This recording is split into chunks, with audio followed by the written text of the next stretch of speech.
하예라, 표정이 왜 안 좋아? 나 고민이 있어. 학교에서 내 의지와 상관없이 계속 사고를 치게 돼. 아, 학교를 안 가면 되지 않을까? 나 그럼 학교 안 가도 되는 거야? 상담을 그렇게 하면 안 되지. 누구세요?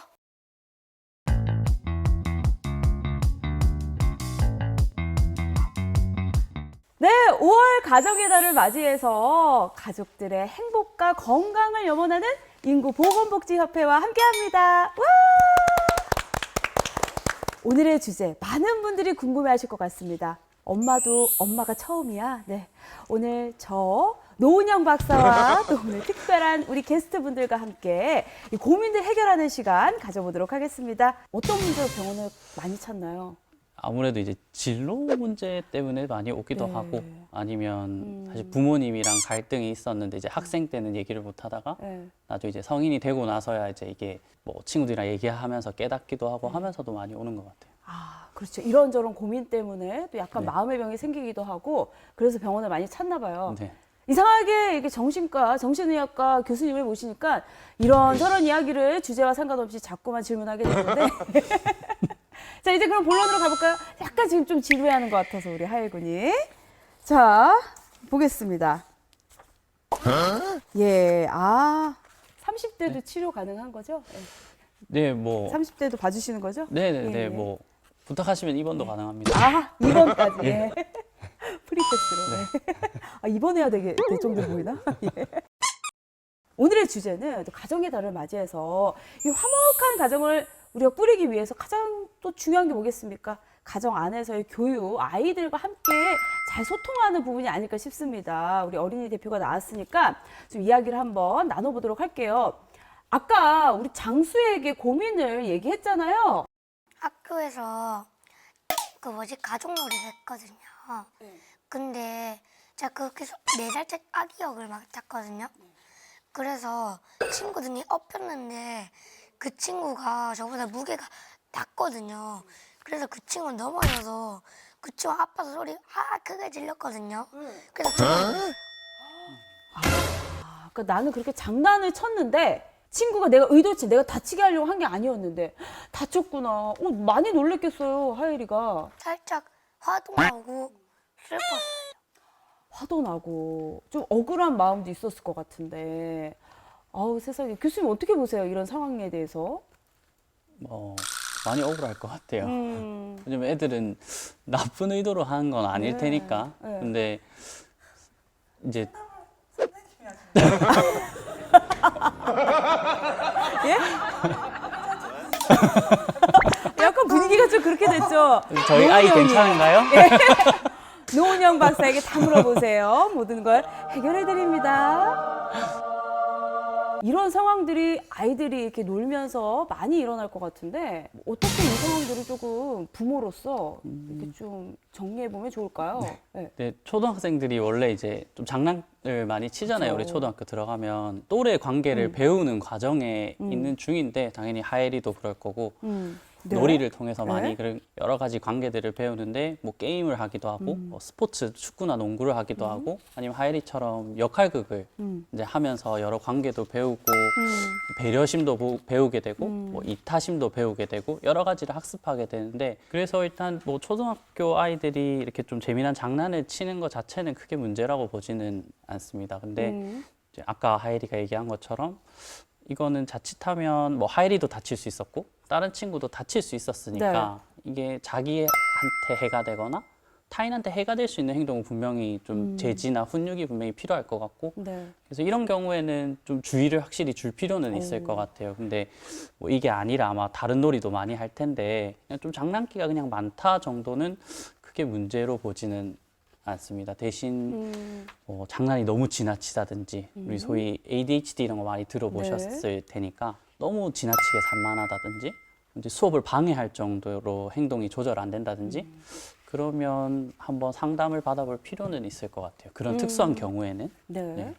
하지만 일반적으로 뭐 의도를 막 심하게 장난을 치지 않는 경우에는 이 적당한 장난을 통해서 아이들이 성장하고 있는 거니까는 그 주의를 주되 너무 나무라면서 막 민망할 정도로 혼내키면 안 된다는 그런 이야기인 것 같네요. 맞습니다. 오은영 박사. 아우 예, 제가 정리를 좀 잘 했나 보네요. 우리 하율이가 엄마한테 또 바라는 부분이 있을까요? 엄마가 사소한 약속을 지켜줬으면 좋겠어요. 아니? 엄마가 어떤 사소한 약속을 지키지 않았는지 얘기해 줄 수 있어요? 이번에 어린이날에 블루원 리조트에 간다고 말했는데 형아가 다쳐서 블루원 리조트에 못 가서 많이 속상했어요. 블루원 리조트에 그랬구나. 아우 아니 이렇게 엄마 입장도 이해가 되고 우리 하율의 입장도 이해가 돼요. 이럴 때 아이가 좀 마음이 상하지 않게 어떻게 설득을 해보면 좋을까요? 사실 아이한테 약속은 엄청 사실 중요한 문제긴 하거든요. 당연히 이번에 얘기를 들어보면 이제 형이 다쳤으니까 사실 부모님 입장에서도 어찌 보면 못 가는 게 당연할 수는 있는데 사실 이제 하이린 10살이니까 보면 7살 이상이 되면 좀 상황도 이해할 수 있고 인지력도 많이 올라가고 인과관계도 조금씩 알 수 있는 시기라서 사실 약속을 피치 못하게 못 지키게 되면 충분한 설명을 좀 해줘야 되고 근데 설명을 해줘도 아이들이 못 알아들을 때도 있거든요. 그러면 조금 충분히 이해를 했는지도 확인도 하고 그 뒤에는 사실 중요한 건 충분히 공감은 해줘야 돼요. 아, 많이 힘들었겠다 아니면 뭐 속상했겠다 아니면 뭐 슬펐겠다 이런 공감이 엄청 중요하고 근데 사실은 약속은 어떻게 해서든 지키는 게 사실은 제일 중요할 것 같아요. 사탕을 준다고 쳐도 사탕을 안 주는 사람보다 줬다 뺏는 사람이 더 나쁜 사람 같거든요. 그래서 아이한테는 특히나 약속은 꼭 지켜야 되고 특히 이제 어머니나 아버지나 양육하시다 보면 막 바쁘니까 나중에 사줄게 뭐 나중에 해줄게 근데 아이들은 그게 다 약속이거든요. 나는 사소하게 지나가고 나는 정신없어서 던진 사소한 한마디가 아이들한테는 기억에 딱 남아서 이제 계속 기다리게 되고 언제 사주는지 언제 가는지 그러다가 또 엄마가 그런 적 없다. 그래 언제 그랬는데 뭐 이렇게 하면 아이들은 이제 상처를 받으니까 그런 약속 부분은 좀 최대한 지킬 수 있게 좀 조심하는 게 좋을 것 같아요. 네. 자, 그럼 이런 상황이 있어요. 아유, 하율아, 형이 아파가지고 우리 블루원 리조트 나중에 가자. 어떡하노? 전 이렇게 말할 것 같거든요. 저라면 일단 설명은 해줄 것 같아요. 네. 이제 형이 아프니까 병원을 가야 되지 않을까? 그래도 먼저? 그러면 우리가 병원을 먼저 갔다가 블루원을 가는 건 어떨까? 블루원을 못 가게 됐으니까 지금 엄청 속상할 것 같아. 네. 하예리는 어떻게 생각해? 아니면 어떻게 느껴져?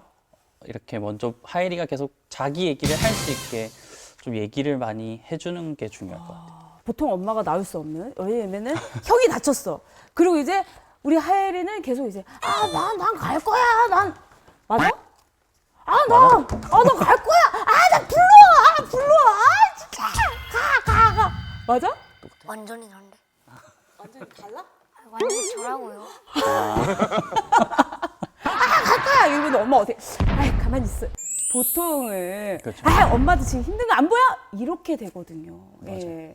그렇죠. 혹시 이름 개명할래요? 뭐라고요? 이름 저 이하일로. 이하일로? 이모가 너무 잘했어. 칭찬받았어요. 예. 모든 고민은 노은영 박사에게. 자, 하지만 원래 그 육아에서 중요한 게 그거라고 하잖아요. 참으린 3번만 그어라. 예. 그래서 한 번 더 꾹 참고 아이의 입장을 한번 또 생각해 보는 게 중요하지 않을까. 너무 좀 교과서적이긴 하지만 예. 방법이 없죠?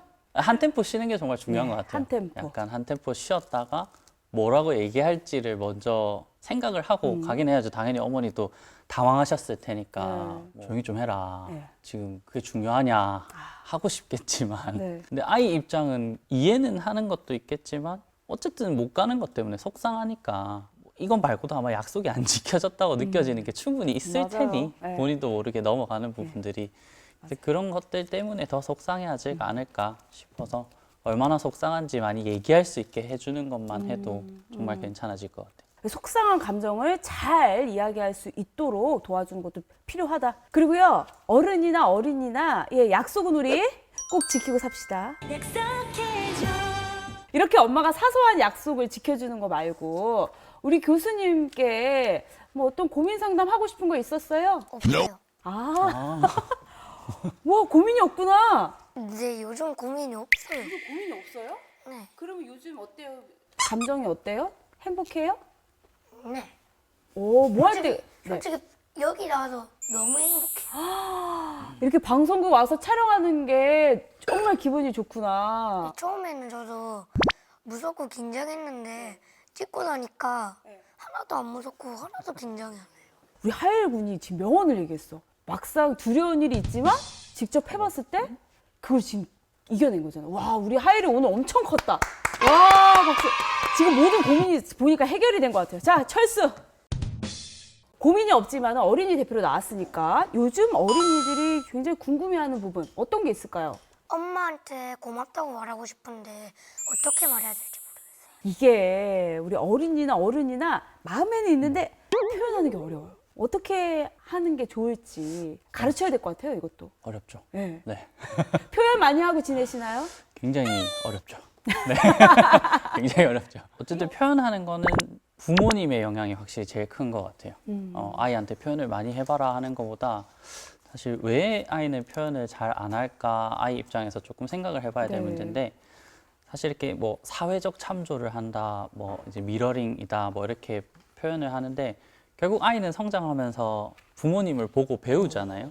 어머니가 했던 행동, 아버지가 했던 행동을 보고 배우니까 사실 표현도 그러면 과연 부모님은 표현을 많이 하시는 분일까? 네. 좀 궁금해지거든요. 아, 그래서 아이가 표현을 많이 하게 바꾼다라는 컨셉보다는 그러면 부모님은 표현을 많이 하는 사람인가? 아이한테 표현을 나는 많이 하였는가? 네. 아이가 배울 만한 표현들이 많이 있었나 하는 부분을 고민을 해서 아이가 표현을 많이 하길 바란다면 오히려 부모님이 표현을 엄청 많이 해보면 아이가 조금 바뀌는 걸 느끼실 것 같아요. 역시 아이들은 또 어른들의 행동을 보고 배운다. 예, 미러링 효과 이거를 좀 우리가 잘 활용해 봐야 되고 그렇기 때문에 아이 앞에서는 말 한마디도 함부로 해서는 안 된다. 그게 진짜 맞는 말이네요. 그렇죠. 우리 태교할 때는 막 조심하는데 맞아. 막상 애기 태어나면 많이 뭐라 하죠? 왜 그럴까요? 참을 인자가 좀 부족해서. 네. 아, 예, 맞아. 우리 하율 군은 엄마한테 표현 잘 해요? 잘 못해요. 아, 잘 못해요? 살짝 잘할 때도 있고 살짝 랜덤 박스 같은 거. 그럼 앞으로는 어떻게 조금 더 노력을 해볼 생각이 있어요? 그런 생각은 못 해봤어요. 그렇죠. 예, 그래서 우리 하율 군 어머니가 먼저 해주신다고 합니다. 네. 엄마 고마워. 어우, 씩씩하다.